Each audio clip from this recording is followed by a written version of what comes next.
I want to encourage you to get started. I've had a couple of you say, hey, I've done my video. I've done my budget sheet, or I got the sheet, or hey, send me the sheet. But let's just get started. So to that end, I want to share a story with you. So it's Sunday here, and my kids and I, we don't mess around on Sunday mornings. You know, we have church, and so I try to make sure everything is done before I leave for the morning, because I'm not really sure how long I'm going to be gone. We could have an extended service, or we could go out to lunch with friends. I mean, who knows? Things just come up. So this morning, we were going out to do a fun activity at our church. We were not going to be in our building. We were going to be in an alternate location. And I needed to take something. So I was going to take just a bag of chips and a drink, and we were going to be good. My daughter says to me, hey, Mom, why don't you make something good? And I'm thinking, really? Really good? I said, okay, go in the garage and tell me what we have in there. So she was naming off all of the cake mixes that we had. So I was like, okay, just bring something in. We didn't have to be there as early as normal. So I had a little bit of time to actually make something. So I got the cake mix ready, and then I got to thinking, okay, I have a friend, she really likes mint. Let me go ahead and just throw some mints in here. So I'm chopping up chocolate covered peppermint pretzels, and then Kit Kat mint chocolate. And I'm just throwing everything in. I get the cake made, we get them iced, we leave out of the house. But I did not have enough time to make my bed. The rest of the house was put together. The living room was clean. The dishes were done. I had actually stood at the sink and washed out dishes before we left, because I don't like to come home to a mess. But I did not have time to clean my room. And so, long story short, we're there. Alana was not feeling well. So finally, about 1 o'clock, I said, well, let's go on home. And I knew she didn't feel good yesterday, but she kind of tricked me, because she did not want to stay home from church today. So anyway, I said, let's go on home and take some medicine. You'll feel better. So we got home, and I said, okay, it's Sunday. I'm just going to relax on the couch. I'm not going to do anything. Get the kids their lunch. Let her feel better, and we're just going to chill. Well, I still needed to make my bed. So a couple hours go by, 2, 3, 4 hours go by, and my bed's still not made. Now, it's late. It's 8 o'clock. Why would I make my bed? Because I can't go to bed with an unmade bed. I have to make the bed before I get in the bed. Now, this is a weirdism. You know, it's just a Shakema thing, I'm sure. The reason I'm telling you that story is because normally I don't make my bed. I normally have the children do it. And I'm teaching them. They've seen me do it.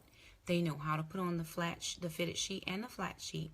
But I'm teaching them how to be good stewards, or how to be good housekeepers. My girls, in case they, you know, get married, or even if they're not married. And my boys, if they have to do it for themselves as well. But in this case, Alana was not feeling well, and Jackson was doing something different, and he was watching the dog. So anyway, I had to get up. Here were my choices. My choices were leave it unmade or make the bed. And there's consequences of both of those choices. If I leave it unmade, then I really struggle with, do I go to bed with the unmade bed? I don't feel right. Then I have to get up in the middle of the night to make the bed just so I can go to bed and feel better. Or I go ahead and do it. There were a few other things around the house that I needed to do just from us being around this afternoon. So I made it up in my mind about 8 o'clock. I said, you know what? We haven't washed the puppy linen. I need to do that. I'm going to make the bed. I had a few things I needed to clean up in the kitchen, and then I wanted to scrub the kitchen floor. And it literally took me about an hour to put up clothes, to clean off my beauty table, make the bed, finish up some things in the kitchen, get the laundry on for the puppy, and then steam mop the floor. But the thing that I'm trying to drive home is I had to make the decision to do it. I had to decide. Nobody else could decide for me. And so what I'm trying to encourage you, if you hear the oinking in the background, it's just Gracie and her pig. They're having a difference of opinion. And so what I wanted to encourage you by using that story is only you can start your budget. Only you know what your financial situation is that makes you want to start your budget, and nobody else can do it but you. And it took a decision for me, and it takes a decision for me to do my budget every month. But the consequence of not doing the budget is I spend, because the truth is I am a spender. Even when I was married, I was a spender. And I'm like, I make money, I should be able to spend it. Well, I should, as long as I'm able to take care of my expenses and not have consequences of poor spending habits. So for me, it is a chore. It's not a chore. It is a choice to every month sit down and do my budget sheet. And the numbers don't always match up. So I'm just saying, make a choice. Either do it or don't. And don't feel pressure. There is no pressure at all. I know some people ask me about being in this group, and I'm honored to have you. Some people want to get on a plan and didn't know how to. And so I'm just sharing with you what I do. And I don't by any means do it perfectly. But I will tell you that since I have been doing my budget, and I go as far back as 2011 when I had my very first budget, I have done the budget for the last 6 years faithfully and religiously. Whether I stick to it or not is still a choice on my part, and a consequence that comes with not sticking to it. But I still do the budget. And what I see is where everything is. Where do I need to allocate funds? Where do I need to shift some things and move some things? And it has worked for me to give me at least peace and a sense of security that if I really want to, I can get out of debt. So I wanted to share that with you in hopes of getting you motivated to start the sheet if you haven't. And if you want help, just leave me a message or a comment. I'll be happy to help you.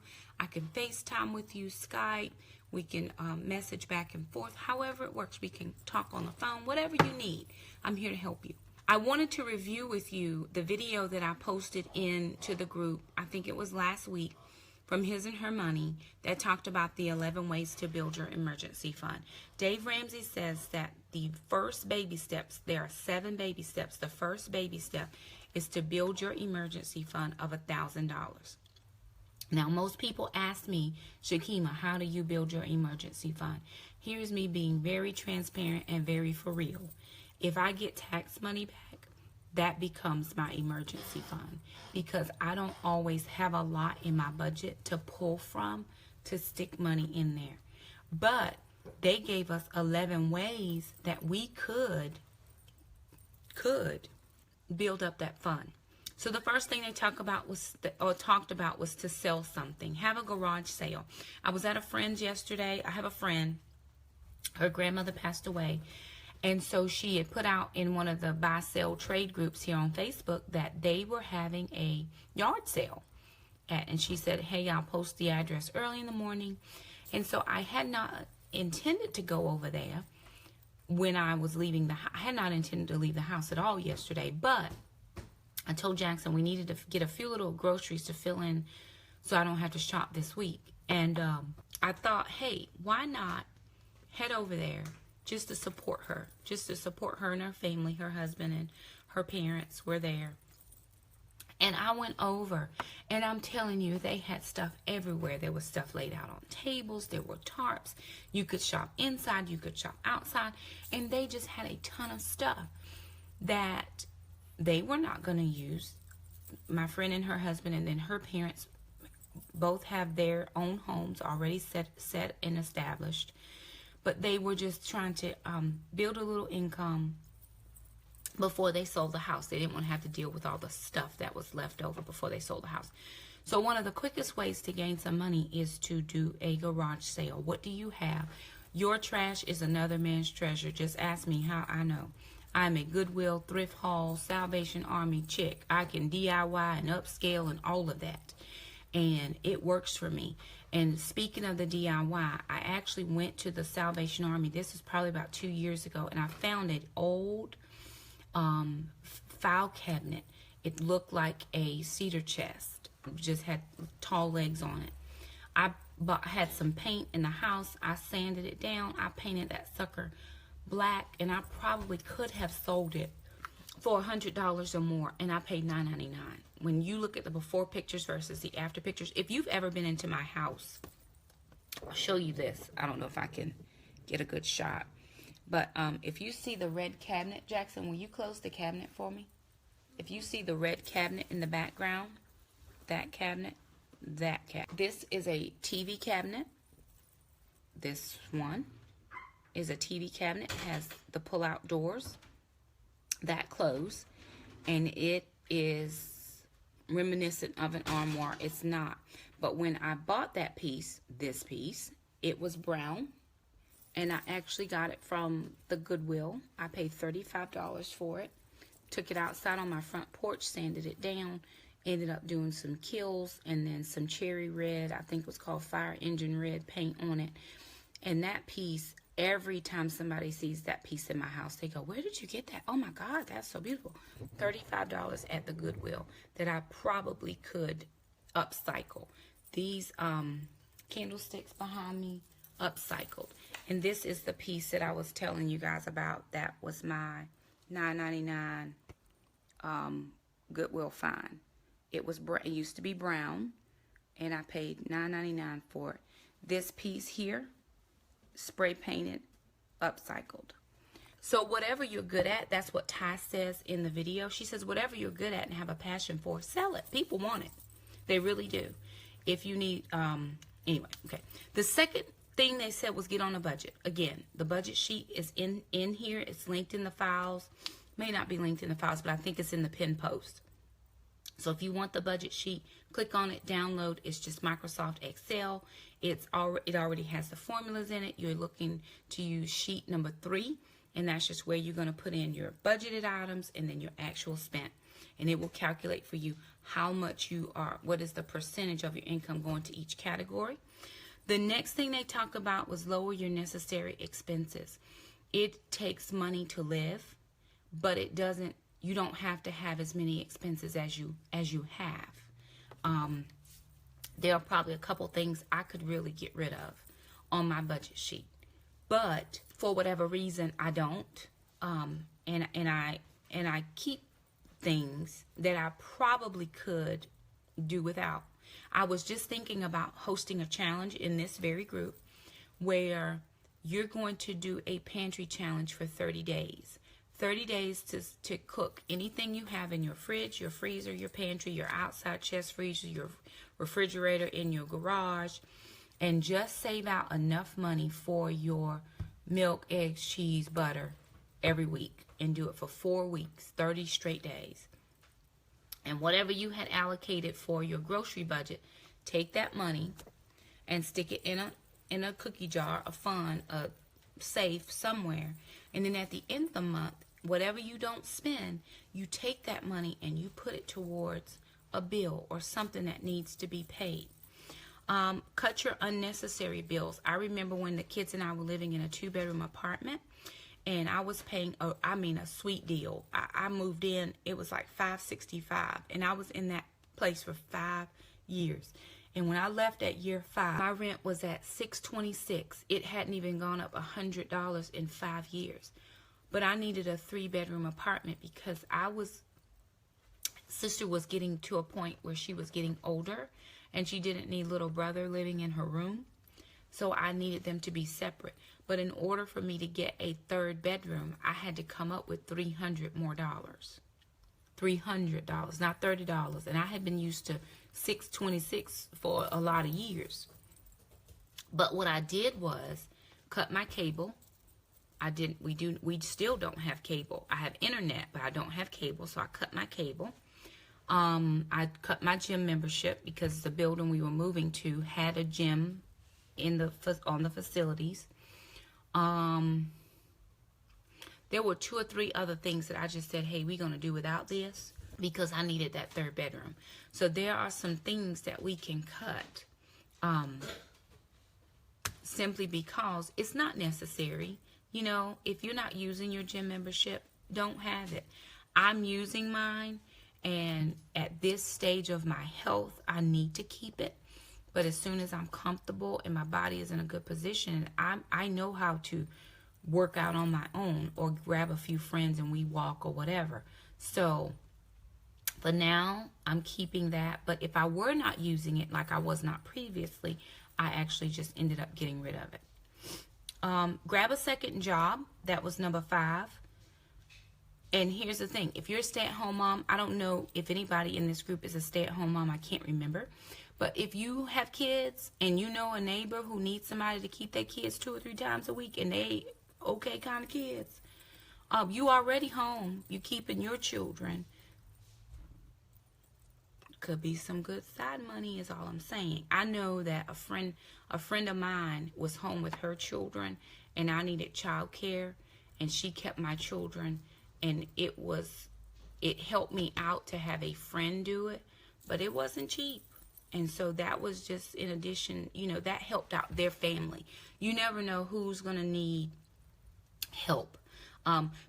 Very few people know this. Very few people know this about me, but for 3 years, I can't remember. And I am a certified teacher. I have a 4-year bachelor's degree, but for 3 years, I cleaned in the town where I lived, one of the libraries. I cleaned the toilets on Saturdays, every Saturday for 3 years, just so I would have that extra $30, which ended up to be about an extra $120 a month. And that was another way of how I had money for the apartment, because I was still cleaning the apartment I was still cleaning the bathrooms at the time that I was getting ready to transition and move. So I cleaned. It took me about an hour. It took me about 45 minutes, an hour at best, when I was doing the library. And, you know, it was what I needed to do for that season in my life. What else have I done? I've done a ton of things. I've been a Mary Kay consultant, did very well at that. I've done coupon classes, did very well at that. People will pay you for whatever it is that you are good at. So that second job, if you have the time, I work 10 months out of the year. So in the summer, I am technically a stay-at-home mom, but I could pick up a side job, do something here at home where I'm doing the phone line or whatever. I could blog. I could be an assistant blogger because I have my own blog. So that's something that I could pick up that keeps me home with my children, but it also brings in a little bit of extra money. The 6th thing they said was get a side hustle. And they talked about being a mystery shopper, and you can mystery shop at stores. You could be mystery eaters. I have an active eBay account, and I have things that I can sell in this house. A friend of mine who is like the eBay master, in my opinion, came over and he started tapping some of the crystal in my house. He says, "Do you hear that sound?" And I said, "Mm-hmm." He said, that's dollar bills." He's done enough that he knows, and he can come into my house, look at, just at a glance. The question I have to ask myself is my stuff worth me keeping if I need to get this $1,000 to have the emergency fund? And if it's not, then I'm okay with getting rid of it. It doesn't bother me to get rid. Some things are sentimental, and I have not. But there are other things. When I go thrifting, he's teaching me how to look for items that I can then turn around and sell on eBay. You can sell in the buy sell trades on Facebook. You can just put stuff out there and people will buy it. So side hustles. I know my aunt, she does Papa jewelry, side hustle. She does hair, side hustle. My sister, she plays piano. Girl, you better get a side hustle. And if you do some hair, to get my hair done, it's $75. So if you could do it just as good as the lady at the hair shop and you're going to cost me $25, that's a side hustle, sis. Do what you do and do it well. And people, if you cook real well, sell you some plates. People want to eat.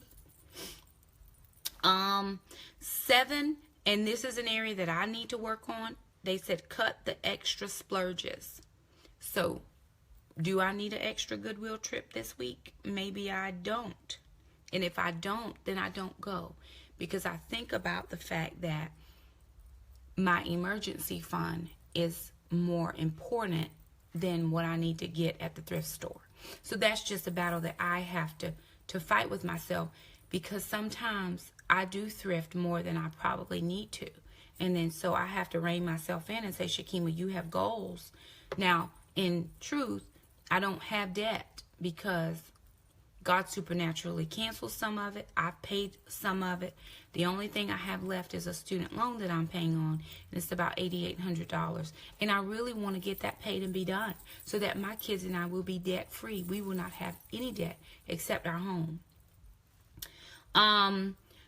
The next thing they talked about was a spending freeze. I have done a spend freeze before. I've done a spend freeze, really, where I've just said, hey, I'm not spending any money. I did the 30-day pantry challenge. I think I did it in January or February, where I cooked every day out of my pantry, and that saved me on my grocery budget. So I had that extra $150 whatever dollars, minus bread, milk, cheese, eggs, those perishable items, to take and put that money towards something else. And again, if it's my emergency fund, you want to put and chunk away as much money in there as you can, because that $1,000, depending on where you live, may or may not be enough to cover you in the event of a emergency. 9, she talked about meal planning. Meal planning is very important. Now, I do struggle a little with meal planning only because I coupon first and then plan meals backwards. So I can't say I'm going to do all these meals and then I'm going to go to the grocery store. Because my budget is so small as it is. I do between $40 and $50 a week for groceries for 3 people, and sometimes my son will come home. So that's 4 people in this house. So what I do is grocery shop based on my coupons and my deals. Then I meal plan. But I take out my allocated amount. Grocery money for me is an envelope. It is an actual cash purchase, not the card. If you continue to swipe your card, you're going to overspend every time. So I go to the bank once a month and I say I need this much money in this denominations, because I break it down into weeks, and then I keep my grocery budget, grocery money in envelopes per week, and I shop once a week. Now, if you shop once a month, that's fine too. If you start doing your money in an envelope, it cuts down on the swipe, because anytime you're swiping for movies and date night and going out with friends, you're going to overspend. There's no doubt about it. You're just going to spend more than what you have, because you'll be thinking, hey, I'll just cover it with something else. But if there's not something else, how do you cover it? So back to the meal plan. What I do is, and I'm actually going to post a meal plan tomorrow. I'm going to go through my freezer. I have a freezer in the house. I have a deep freezer in the garage. I have my fridge. I've got 2 pantries in the kitchen. And I also have a garage pantry from all of my coupon stuffs. So between everything I have in this house, I should not have to grocery shop except for milk, egg, cheese, bread, and butter if I need that stuff. And being on Weight Watchers, let me say this. I'm on Weight Watchers, but I'm not going to the meetings. I'm doing my own plan, my own program via the internet, just looking up what I need to find. So people say, well, you're spending money on Weight Watchers. I'm not spending money on Weight Watchers. I am following the plan of Weight Watchers with no dollars. 10, she talked about taking public transportation. I live in the South. There is no public transportation, so I do understand if that's not a viable option for you, but think about doing errands on the same day, multiple things on the same day. I have an appointment on Friday of this next week, and the reason I have an appointment on Friday is because I don't plan to leave my house at all during spring break, but I have an appointment at 9. I'm meeting a friend and her family. The kids and I are meeting a friend and her family for brunch at about 11:30. And then we're going to go to a church event later on in that evening. So everything I need to do while I'm out, if I have to go to the grocery store, if I need to run to Walmart, if I got to go to the bank or the post office, I'm going to do everything in that one day. So I'm not constantly running, and then utilizing or burning up so much gas. So that's how you can handle that transportation situation if you can't do the public transportation. If you can, and that's a better option for you, think about it. Hey, how much does it cost to, or maybe carpool? And the last thing she did was talk about her tax deductions. I will tell you that I have the highest amount of withholdings out of my paycheck, so I can get all of my money or most of my money during the year. I have had for the last couple years to pay back the state of North Carolina taxes, but you know what? It hasn't been terrible, and I'm okay with that. So look at that with your deductions there to see if there's any wiggle room, because I know some people that claim 0 or 1 and all of their money is being taken out when you actually probably have a few more deductions. I'd rather have my money up front than wait for it on the back end, and I'll deal with whatever I have to deal with, then. Of course, now that I have the home, I can deduct my interest from my taxes, any charitable contributions. If you have not done charitable contributions on your taxes, remember you can do charitable contributions. That's your tithe, your offering, anything like that that you give to your church. You can also write that off on your taxes. The one thing I do encourage you to not do is cheat on your taxes. Do not do that. Don't do that. Don't do that. But that's 11 ways to build up that emergency fund if you need to get that $1,000. And here's why. Here's why the $1,000 is important. Right before Christmas, it's probably the 22nd of December. Christmas is the 25th.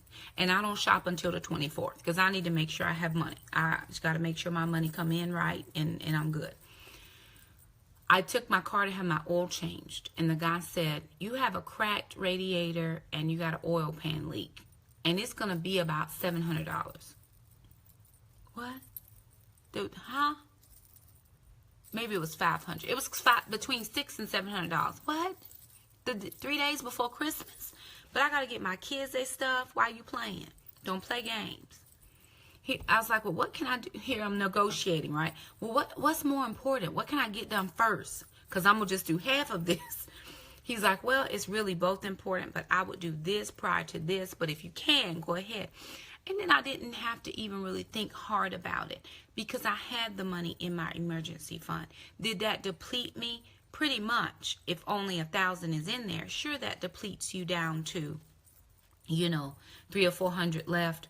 And then taxes and all that other stuff that you have to pay. I didn't have to figure out where the money was coming from. I didn't have to take money out of the Christmas budget to be able to pay for it. I could just pay for it out of that $1,000. And then what I try to do is if I pull money out, I have to put money back in because you never know when another emergency is coming again. So just be mindful that there might be multiple emergencies and you need that money. I know my son had to have ear tubes one time. We had to have 2 sets of ear tubes. But when you take them into the outpatient surgery center, they want their money right now. They want their $250 or however much dollars it is. So you either have it on your benefits card or you have to bring that money with you. So again, that's not an expense you plan for. We didn't plan for him to have that surgery. You need that money. My oldest son had a ruptured appendix. Thank God that the money was there to be able to do that. So for me, just for me, I'll tell you how I do mine. Again, I take taxes after I make sure all my bills and stuff are caught up, and I do pretty well just during the month, so I don't run behind. Whatever's left after I've paid charitable contributions, yes, I do make charitable contributions off of my taxes. That's just how I do it and what my family believes. If your family does not believe that, you do what works for your family. But after I do all of that and everything is taken care of and squared away, I take the chunk that's left or whatever, couple hundred, whatever, and I dump that into my savings account. Now, I have 2 savings accounts. I have one savings account, that's my emergency fund. And I have one savings account, that's my house fund. Twice a year, in April and October, where I work, we get what's called our supplement to our paycheck. So after I make sure all of my bills are paid, I will take anything that's left over, that's not my normal pay, and chunk that into my savings account. because I never know. And somebody has asked me, maybe not in this group, probably on my YouTube channel, how do I do Christmas? That's how I do Christmas. My October money in my supplement, whatever is left, I chunk that into a Christmas fund. Now, some people do it, you know, month by month, a little bit. But I don't do it that way because I budget to the penny, and sometimes there just is no wiggle room in there. So anyway, I wanted to motivate you to get started. Start somewhere. Even if you just download the budget sheet but you don't fill it in, just download it. At least you started, right? If you're feeling really brave, go ahead and just put the date in there, and then maybe put in a category or 3. But get started. The choice is up to you, and only you can change your financial situation. If you're married, talk with your spouse. Make sure they're on board. I like to have a spousal meeting. Dave Ramsey talks about having a budget meeting, a budget committee meeting. And I have a budget committee meeting of 1 every month myself.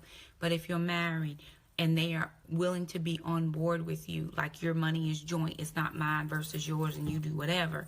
If it's joint, then sit down together. I suggest a Sunday night where you bring your stuff to the table, they bring their stuff to the table, and you just kind of talk about it. And that way everybody knows what's coming and what's going. Give him some spending money, you take some spending money. Then everybody's got what they need. Anyway, if you have any questions, please feel free to leave me a message. Message me, call me, text me, whatever. I'll be happy to walk you through it. But get started. You know, nobody's going to make the bed but you. Nobody's going to do the budget sheet but you. And if you're the better person to do it, great. If your husband or wife or whoever is the better person to do it, then let them do it. But be involved. Know what's coming in. Know what's going out. Be in agreement on large purchases. Because that's the only way you're going to fight your way out of wherever you are. And some of us are cool. We cool where we are. But some of us are not, and we want to get to a better place. But that takes a starting. So thank you so much for joining me tonight. If you know a friend who could benefit from financial help or just having somewhere to chit-chat about their finances, invite them into the group. Until next time,